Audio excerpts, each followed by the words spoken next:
కేసీఆర్ ప్రభుత్వ హయాంలో రైతులకు ఎలాంటి కష్టం రాకుండా చూశామని బీఆర్ఎస్ కార్యనిర్వాహక అధ్యక్షుడు కేటీఆర్ అన్నారు.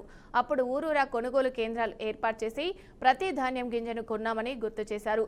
మళ్లీ మనమే అధికారంలోకి వచ్చి రైతుల సమస్యలను పరిష్కరిస్తామని హామీ ఇచ్చారు. రైతులు అధైర్యపడవద్దని, మీకు అండగా కేసీఆర్ భారత రాష్ట్ర సమితి పార్టీ ఉంటుందని కేటీఆర్ భరోసా ఇచ్చారు. ప్రజా సమస్యల పరిష్కారానికి, రైతుల సమస్యల పరిష్కారానికి పోరాటం తప్ప వేరే మార్గం లేదు. ఈ ప్రభుత్వాలు మరి ఎట్లున్నాయంటే దున్నపోతు మీద వాన పడితే కూడా ఎట్లయితే దున్నపోతు కదలదో అట్లనే కేంద్ర రాష్ట్ర ప్రభుత్వాలు ఉన్నాయి. ఇద్దరి వల్ల, ఒకళ్ళ వల్ల కాదు, ఇద్దరి వల్ల ఈ సమస్య వచ్చింది మనకు. అటు కేంద్ర ప్రభుత్వం దిగుమతి చేసుకుంటాను చూస్తాను, రాష్ట్ర ప్రభుత్వం ఎలక్షన్లు తప్ప, రాజకీయాలు తప్ప వాళ్ళకి రైతుల గురించి ఫికర్ లేదు. వీళ్ళు అడిగింది లేదు, వాళ్ళు ఇచ్చింది లేదు. యూరియా ఆయన ఇయ్యాల, ఈయన అడగడు, ఆయన ఇయ్యడు. మరి కొనుడు కూడా ఈయన కొనుగోలు చేసి ఆడికి పంపించాలి, వీళ్ళు అడగరు, ఆయన కొనడు.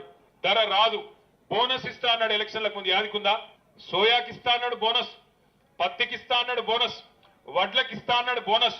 వచ్చినాయా మన ఎవరికన్నా బోనస్? బోనస్ బోగస్ అయింది.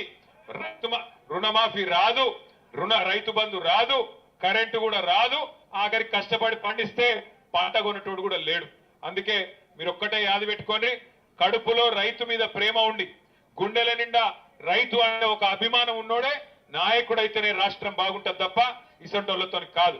కానీ వీళ్ళ మెడలు వంచాలంటే తప్పకుండా మనం కదలాలే. 7 క్వింటాళ్ళు అనే తప్పుడు విధానాన్ని మార్చుకొని 13 క్వింటాళ్ళు ఖచ్చితంగా కొనుగోలు చేయాలనేది మనందరి డిమాండ్.